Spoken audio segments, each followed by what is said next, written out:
Hello friends, time pass नहीं किए YouTube channel में आप लोगों का स्वागत है। आप लोगों को इस चैनल पर सिर्फ वही कंटेंट मिलेगा जिससे आपका सक्सेस हो पाए। तो चलिए आज देखते हैं हम लोग जीके का क्लास नंबर 33। इससे पहले मैंने क्लास 1 से लेके क्लास 32 तक के सबसे सिलेक्टेड और सबसे महत्वपूर्ण जीके को पढ़ा चुका हूँ। अगर वो नहीं देखे हैं तो आप जाइए मेरे चैनल के प्लेलिस्ट को चेक कीजिए। मेरे चैनल की प्लेलिस्ट का नाम है बिहार एसएससी जीके 2025। वहाँ जाके आप संपूर्ण 1 से लेके 32 तक के सबसे इंपॉर्टेंट और सिलेक्टेड टॉपिक को पढ़ लीजिए। यकीन मानिए कि आपका जीके एकदम स्ट्रांग हो जाएगा।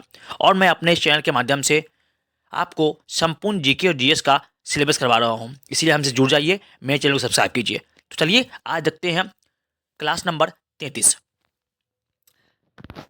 चलिए आज देखते हैं हम लोग क्लास नंबर 33। इसमें आज देखेंगे हम लोग मौर्य साम्राज्य से संबंधित जितने भी इंपॉर्टेंट पॉइंट हो सकते हैं जो एग्जाम में पूछे जाते हैं, आपको मैं सब कुछ इस वीडियो में पढ़ा दूंगा। और यकीन मानिए कि इससे बाहर आपका कोई भी क्वेश्चन एग्जाम में नहीं जाएगा। ठीक है, मॉडल 1 से संबंधित मैं ऐसे ही सभी वीडियो को पढ़ाऊंगा, इसीलिए हमसे जुड़ जाइए, मेरे चैनल को सब्सक्राइब कर लीजिए। चलिए देखते हैं मौर्य समाज के बारे में। पहला इसका पॉइंट है, नंद वंश के अंतिम शासक घनानंद को पराजित करने के बाद चंद्रगुप्त मौर्य ने मगध में मौर्य साम्राज्य की स्थापना कर दी। ठीक है, नंद वंश का जो है ना, नंद वंश का जो अंतिम शासक था घनानंद था, उसको पराजित करके है ना चंद्रगुप्त मौर्य ने मौर्य वंश की स्थापना कर दी। किसकी सहायता से? तो चाणक्य की सहायता से। उसके बाद आगे देखते हैं, मौर्य वंश के बारे में जानकारी निम्न स्रोतों से मिलता है हमें। ठीक है, पहला इसमें है साहित्यिक स्रोत, दूसरा है पुरातात्विक स्रोत।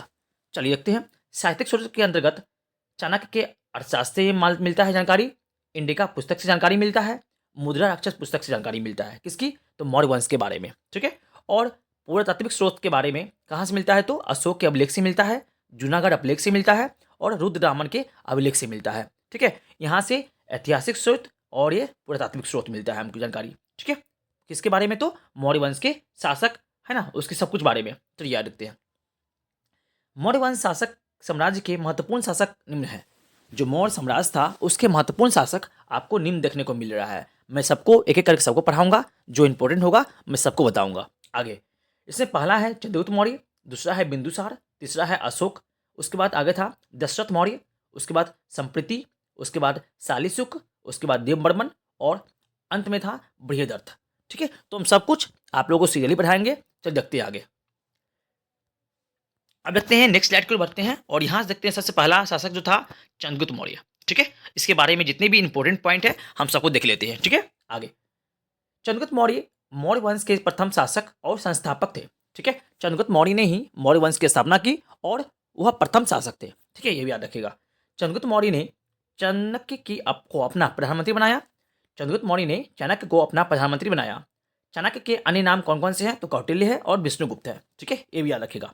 आगे सिकंदर का थल सेनापति सेलुकस निकेटर था, जबकि जल सेनापति निर्याकस था। है ना, सिकंदर के दो सेनापति थे, एक थल सेनापति और एक जल सेनापति।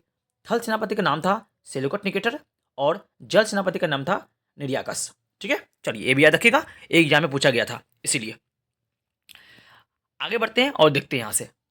सेल्यूकस निकेटर ने मगध पर आक्रमण कर दिया, किंतु चंद्रगुप्त मौर्य ने उसे पराजित कर दिया तथा उसकी पुत्री कार्नेलिया से विवाह कर लिया। ठीक है, और समझते हैं। चंद्रगुप्त मौर्य ने 500 हाथी सेल्यूकस निकेटर को भेंट में दिया था। ठीक है, ये याद रखिएगा।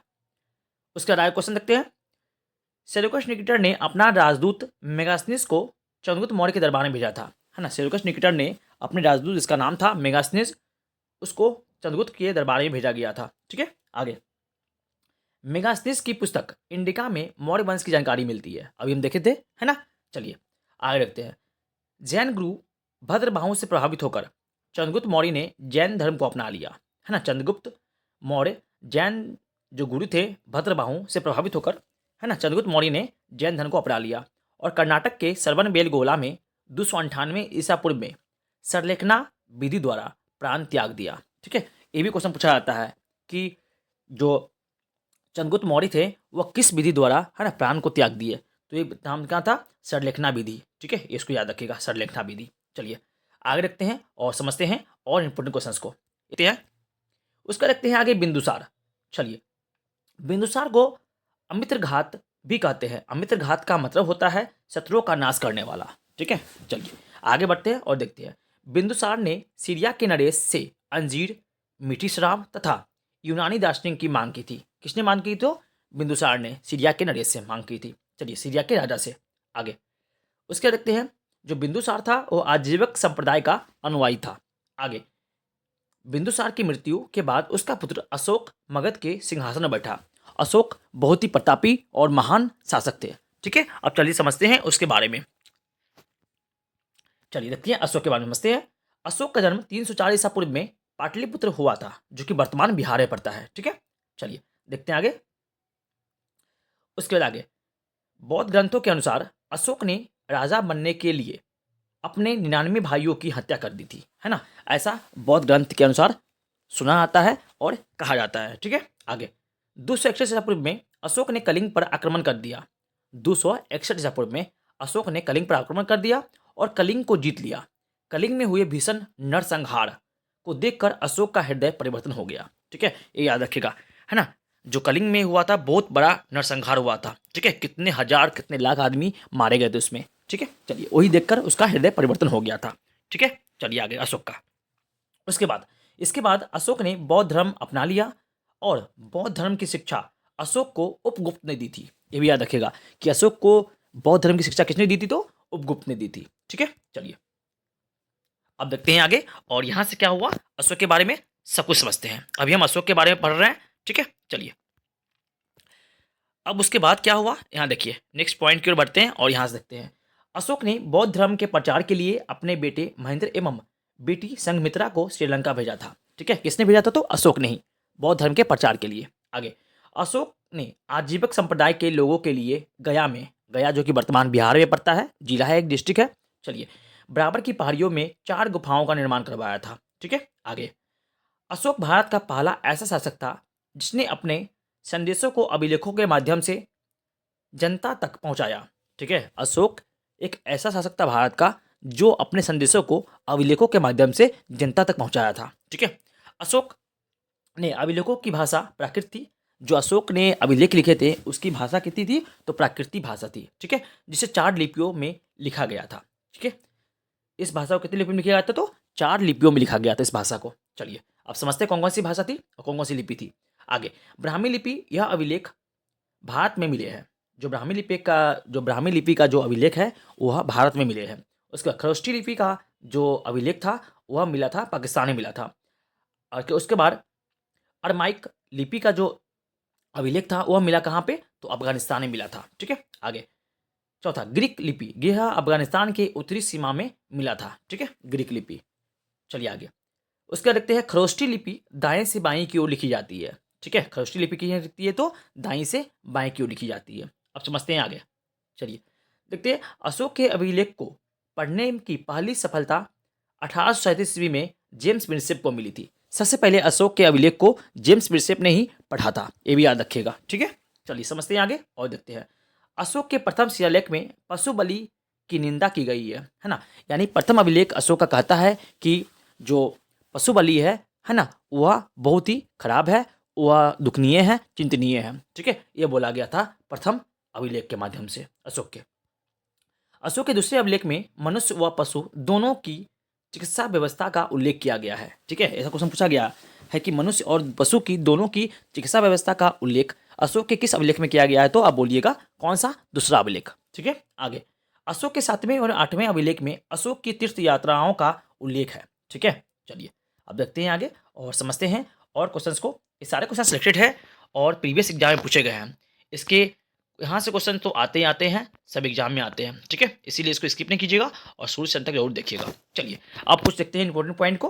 कौशाम्बी अभिलेख को रानी का अभिलेख कहा जाता है। जो कौशाम्बी का अभिलेख है उसे रानी का अभिलेख के नाम से भी जाना जाता है ना। चलिए आगे देखते हैं। अशोक का 7वां अभिलेख सबसे लंबा है। अगर पूछा जाए आपको कि अशोक का कौन सा अभिलेख सबसे लंबा है तो 7वां अभिलेख सबसे लंबा है। अशोक का सबसे छोटा अभिलेख कौन सा है तो अभिलेख है रूमी दई। रूमी दई अभिलेख अशोक का सबसे छोटा अभिलेख है। चलिए आगे देखते हैं। अशोक के प्रथम पृथक शिलालेख में यह घोषणा की गई है कि सभी मनुष्य मेरे बच्चे हैं। ठीक है, किसमें घोषणा की गई तो अशोक के प्रथम पृथक शिलालेख में यह घोषणा की गई है कि सभी मनुष्य मेरे बच्चे हैं। आगे अशोक के समय मौर्य साम्राज्यों में प्रांतों की संख्या 5 थी, है ना। अशोक के समय मौर्य साम्राज्य में प्रांतों की संख्या कितनी थी? तो 5 थी। प्रांतों को चक्र कहा जाता था। ठीक है, ये भी याद रखिएगा। चलिए आगे रखते हैं और समझते हैं। मौर्य काल में प्रशासन की सबसे छोटी इकाई ग्राम थी, है ना। मौर्य काल में प्रशासन की सबसे छोटी इकाई कौन थी? तो ग्राम थी। ठीक है, जिसका मुखिया ग्रामिक कहलाता था। ये भी याद रखिएगा। आगे, मौर्य काल में बिक्री कर के रूप में मौर्य काल में बिक्री कर के रूप में मूल्य का 10वां भाग वसूला जाता था और इसे बचाने वाले को मृत्युदंड दिया जाता था। ये भी याद रखिएगा। ठीक है, बिक्री का कौन सा? 10वां भाग। चल लिखते हैं आगे।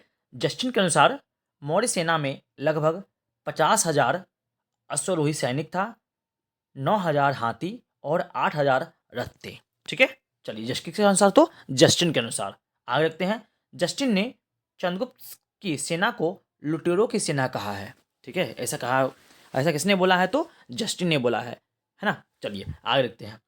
प्लिगनी की नामक यूनानी लेखक के अनुसार चंद्रगुप्त की सेना, यहाँ सेवा है, यहाँ सेना होगा। ठीक है, सेना में लगभग 6 लाख पैदल सिपाही, ठीक है, 30,000 घुड़सवार और 9,000 हाथी थे। किसके अनुसार? तो प्लिगनी के अनुसार, है ना, प्लिगनी के अनुसार।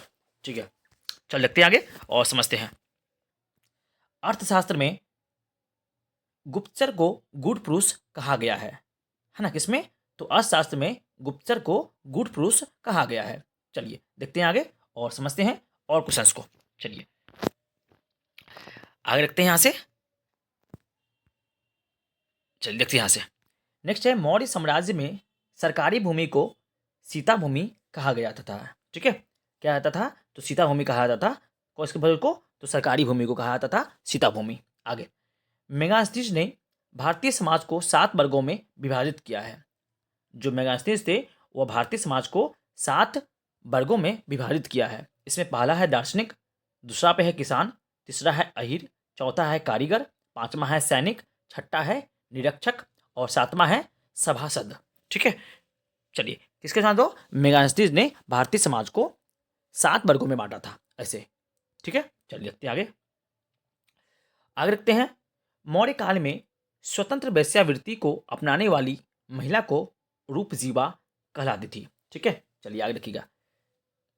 नेक्स्ट क्वेश्चन है, मौर्य शासन 137 वर्षों तक रहा था, है ना। कितनी वर्षों तक? 137 वर्षों तक मौर्य शासन रहा था। आगे, भागवत पुराण के अनुसार मौर्य वंश में 10 राजा हुए एवं वायु पुराण के अनुसार मौर्य वंश में 9 राजा हुए।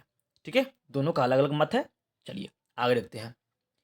मौर्य वंश का अंतिम शासक बृहदत्त था। इसकी हत्या इसके सेनापति पुष्यमित्र शुंग ने कर दी और मगध पर शुंग वंश की नींव रख दी। ठीक है, तो चलिए यहाँ पे आपका संपूर्ण मौर्य वंश समाप्त हुआ। यकीन मानिए कि इससे बाहर आपका कोई क्वेश्चन एग्जाम में नहीं जाएगा। कंप्लीट जीके जीएस पढ़ने के लिए हमसे जुड़ जाइए। मेरे चैनल को सब्सक्राइब कर लीजिए। तब तक के लिए थैंक यू। जय हिंद, वंदे मातरम।